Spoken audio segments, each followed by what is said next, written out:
The following program deals with controversial subjects. The theories expressed are not the only possible interpretation.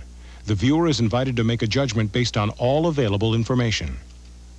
Tonight on Sightings, has science discovered the secret of cryonics? And would you be willing to be frozen to death to extend your life? If it really can be done, I'm looking at immortality. And speaking of immortality, does the dead victim of an electrocution still haunt this house? Something got a hold of my hair and lifted me up. Our cameras captured evidence that even we can't explain. Light in the kitchen's going on and off. And an entire town that believes they've shared past lives together. My name is Millie Sproul now, and during the Civil War, it was Honey. At that point, it started to appear. They had large, dark eyes, claw-like hands. I began sensing and knowing and feeling. I do believe in life after death. I mean, I've been there. We have not scratched the surface of what the mind can do. It's a connection with the unknown.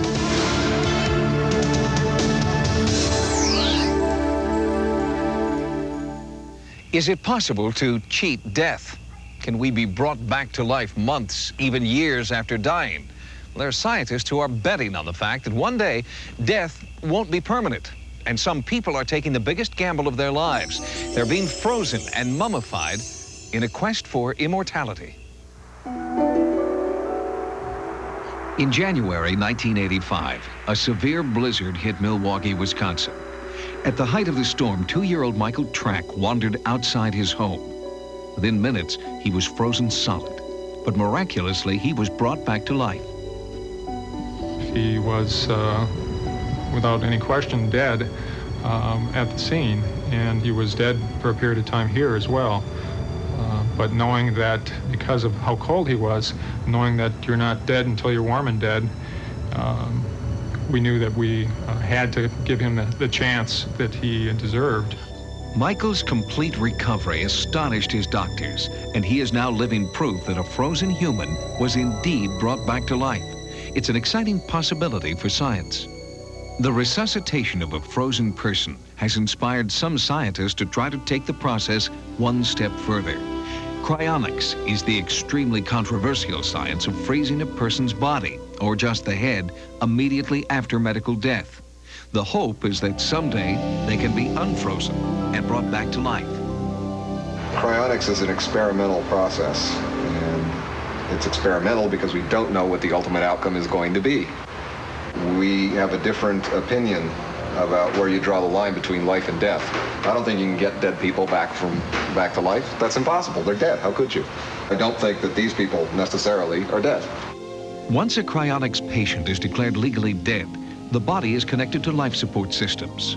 Cryoprotective drugs are administered to minimize damage from the freezing process. It takes 3 to 5 days to gradually freeze a body. And what you're seeing is the inside of a cryogenic dewar. And those are aluminum pods down there which contain our patients. The patient is inside the pod wrapped in a sleeping bag. Right now there's only 2 ways of putting people into cryonic suspension. Either their whole bodies can be suspended like these people down here. Some people choose only to have their brains put into cryonic suspension. Right now, our methods of suspension are so crude, none of these people will be recovered unless we can fix them one cell at a time. If you can do that, then it's a very small little bit extra to ask that you take any one of the millions of cells that has the entire DNA, which is a blueprint for your entire body, and just grow a new one around the existing brain. Is cryonics science or science fiction? To date, 3 companies worldwide have frozen 40 people from all walks of life, and 600 more have signed up. But the medical community is universal in its condemnation of the process. I think it's misleading to people. I think that it's giving some false hopes, again, at least at this point. It's a rational gamble because what they're doing is committing a relatively small amount of resources to the problem and It's a personal issue. How much is your life worth gambling on? I mean, if this pays off and you end up with an indefinite lifespan in a world filled with all kinds of possibilities we can hardly imagine now, what's it worth to you? Bring me back. I don't care how. Bring me back into the future. I want to be there. I want to witness this. I want to be able to get out of this freezing suspension or whatever they put me into to get me back. I want to be able to stand there and say, Bill, you made it. You're really here in the future. The most important thing is that if they can do that, if it really can be done, I'm looking at immortality. You don't ever have to die. You're not dead when you come out of the tank. You're not coming back from the dead. You're simply been put in suspension, waiting for science to catch up with us, is basically all we're doing. I don't want to go out with a bang. I don't want to go out with a whimper. I want to go out with a strategy. In case of death, see reverse for biostasis protocol. Push 50,000 U heparin IV and do CPR while cooling with ice to 10 Celsius. Those who wish to be frozen upon death wear special identification tags, which give explicit instructions about how to freeze the body and who to contact. Well, let's say it doesn't work, okay? So you lose some money, you lose your life, you're frozen, that's that. But if it does work, well, then you get to live and everybody rots in the ground except you. Clearly, there's no guarantees. It's your only shot. Is immortality really within our grasp? While cryonicists seek answers through futuristic high technology, others trying to cheat death are looking to the past, to an ancient Egyptian process called mummification. In permanent body preservation or mummification, the cells are perfectly preserved. Possibly, science may sometime in the future be able to duplicate that genetic message, reduplicate a body. Mummification is the only process that is a permanent process of preservation. The mummification process, the first step is basically to remove the organs from the body which has been embalmed. Then everything is placed in the vat with the body and it is soaked. This is the preservative, the active preservative. All the organs are coated with polyurethane. The cavity has been coated with polyurethane. Everything is returned to the body, and then the body is closed. A lot of people really feel basically that they don't want the body to go through what is referred to as the corruption, the decomposition of the body. They want the body to stay intact. Mummification and cryonics raise profound questions about what might happen to these bodies in the future. Will we ever reach a point where these preserved bodies can live again? Or is reanimating a corpse just another horror movie plot?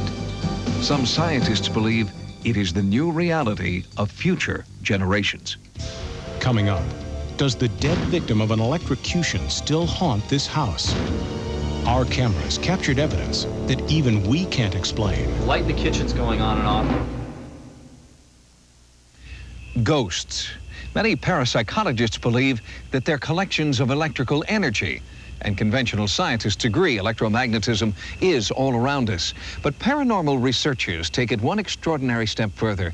They believe electromagnetism has a personality, that it can be the outward manifestation of a tortured soul in limbo. On July 28, 1974, Larry Richard Roach, an unemployed electrician, ended his own life with one rifle blast to the chest.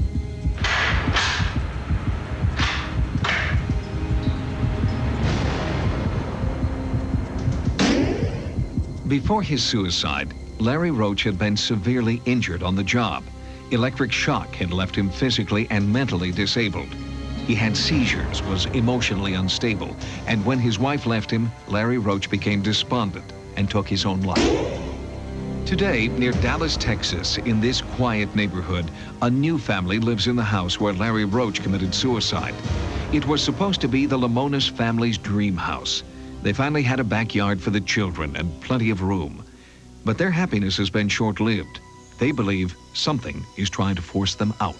3 weeks after we moved in, strange things started to happen. I had walked from the dining room into the kitchen, and about then, something got a hold of my hair and lifted me up And I started hollering, Pam, Pam, help me. And she turned around and looked, and she said I was just like a haze all over me, like a glow, like I had lit up. Most of the disturbances in the house seemed to be related to strange electrical energy that had an almost human form. It affected appliances, the telephone, the lights. The phone answering machine played back messages spontaneously. You've reached 642. You've reached 642. Then a frightening apparition appeared in the kitchen. All at once, I just felt like something was in the kitchen. I just felt like something was staring at me. And I turned around and I looked and I seen laying on the floor like a whole figure of a man's body. I was terrified. So I got up, and when I did, it just vanished away like it went up into the air in smoke, up into the kitchen light. And the terror only worsened. It started getting worse and worse in the house. It got to where I was scared to stay here. Late at night, eerie footsteps would echo throughout the house. The apparition paced outside the bedroom doors. Then the activity in the house took a sinister turn. Did the apparition want the family dead? I came home one afternoon, and the gas stove had been turned on, and Joe was asleep on the sofa. I came in, smelled the gas at the front door, left the front door open because you could not even walk in, and it really scared me. After this incident, Pam started to ask neighbors about the history of the house. I told Pam something has happened in this kitchen. And she said, well, Mother, I think you're right. So she went to investigating with her neighbors, and they did explain to her that a man had committed suicide in the kitchen. The Lamonises wondered if it was Larry Roach's angry, restless spirit that was tormenting their lives. Desperate to find out, Pam contacted psychics Dwana Paul and Carol Williams. When Pam called me, she was very disturbed. Her voice was shaking. She said, I have someone in my house, and it's a ghost. I did feel cold spots in a few of the rooms, and as we were just sitting there in the living area, I started feeling the tingling sensation that I feel when a spirit is there. Just before the 18th anniversary of the suicide, the psychics hold a seance they hope will drive Larry Roach's spirit from the house. Carol, Dwana, and other psychics joined together with the Lamonis family. We've come here tonight to bring in the spirit of Larry from this house. And we're going to attempt to send Larry to the light. Understand that you committed suicide, you killed yourself.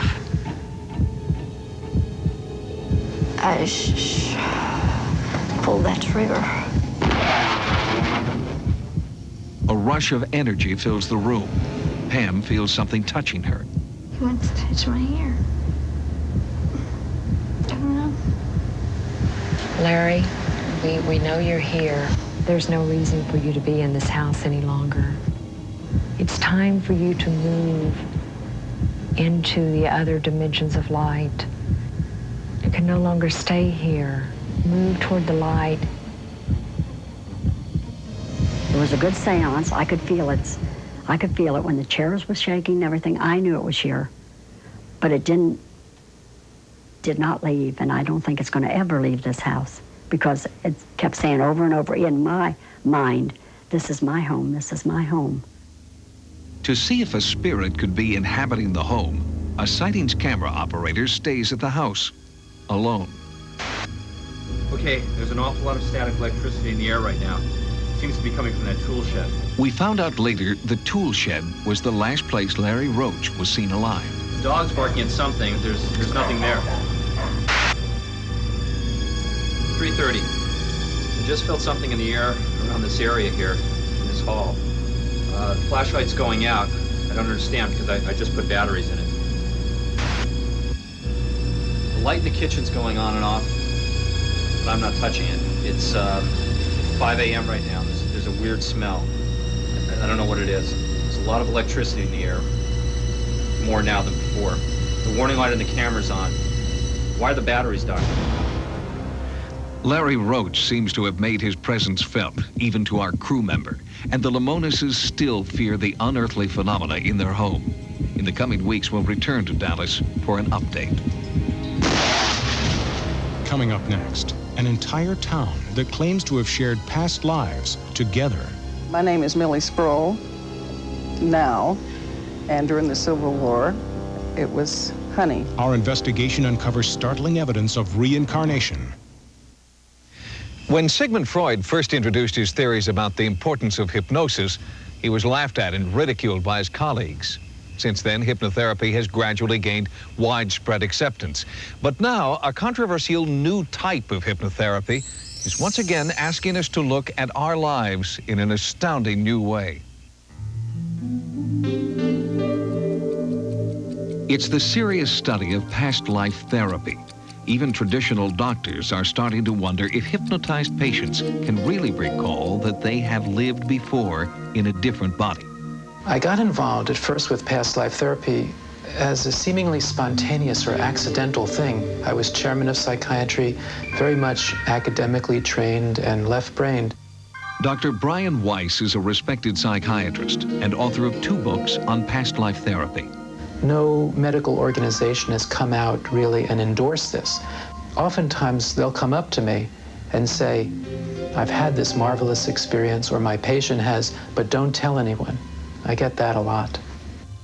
One startling new case has doctors and hypnotherapists re-examining their beliefs. It all started in the small town of Lake Elsinore, California. Here, under hypnosis, more than 30 people all recalled that they had lived and died together more than 100 years ago.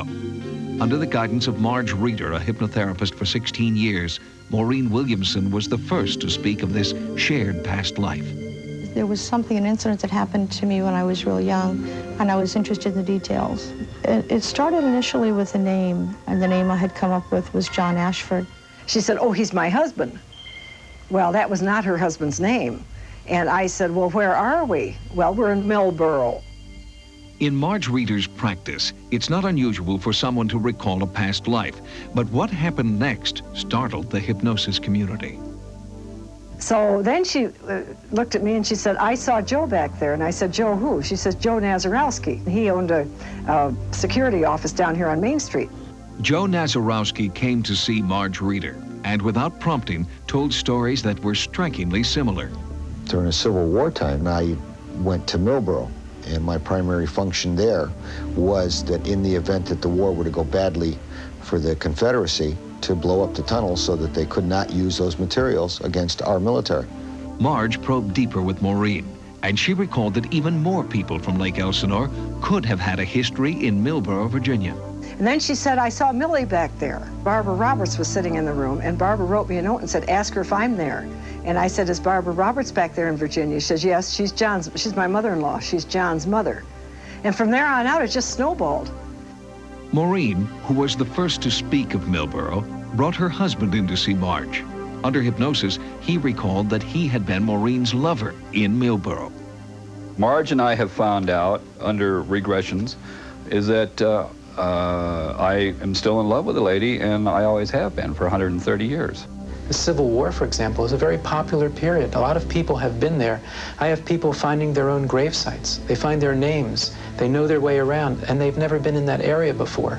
So this is extremely possible, probable, and I applaud this research. This is the type of thing that more people should have the courage to do. Marge Reeder has documented the first case of mass regression in her book, Mission to Millboro. As amazing as these stories are, skeptics argue that Marge was somehow influencing her patients unconsciously. So we decided to go on our own mission to Millboro for evidence of this shared past life. Our first step was to search for a boarding house, which almost everyone had spoken of under regression. And we found it. My boarding house didn't have that much to do with the Civil War because I had the regular boarders, and I fed a lot of people, and I baked a lot of bread. Under regression, nearly everyone recalled a graveyard where Maureen, as Becky Ashford, was buried. Just outside of town, we found a family plot. I had been told by several people Becky's grave is about 1.5 miles outside of town. The graves are untended, the grass is high. Joe told me all along it's in an enclosure. There's a little iron gate fence, and that's just what we found. Joe Nazarowski recalled that his name in 1861 was Charlie Patterson, a West Point graduate. A trip to the West Point archives uncovered this photograph taken in 1861. The cadet here is Charlie Patterson of Millboro, Virginia. Joe also recalled a tunnel that he was supposed to blow up during the Civil War. We found the tunnel and even these holes where he could have placed dynamite charges. So we're going to place the dynamite to make sure that if the Yankees came through, that it would take the tunnel out. They couldn't get the supplies. Before their regression, none of the people in Lake Elsinore had been to Millboro, but it's possible that they could have seen pictures or heard stories about the area. However, one place we discovered was unknown to even lifetime residents of Millboro, totally unknown to everyone but one of Marge's clients. It was a secret room used to hide slaves. The room was supposedly hidden underground near a church. Marge pinpointed its location using old maps and began to dig. We're in the middle of downtown Millboro. I have reason to think that there's an underground railroad hidden tunnel and room down here. And I heard about it just a few months ago from one of the newer girls in my Millboro study. After hours of digging, Marge broke through and found the secret room. You can see the room very clearly. You can see the green walls, green concrete walls as they were described to me. The plank ceiling, sod floor, and Civil War-era paraphernalia provided further evidence that this room may have been the secret room revealed under regression. This discovery is an important step forward in the search for proof that the mass regression is more than just the power of suggestion or coincidence. In my practice as a psychiatrist, doing past life regression work, I focus primarily on therapy, on healing. The other level, which Marge is doing, is extremely important also. It's proof that this is real. Thanks for joining us. For Sightings, I'm Tim White. Good night. Tomorrow, after an all-new Cops, when his landing gear fails, witness a pilot's desperate struggle to belly land his crippled plane on an all-new Code 3 After Cops tomorrow. And don't forget, this Sunday, it's the In Living Color blooper special, followed by an all-new Rock Live. Now, stay tuned for an all-new Rachel Gunn.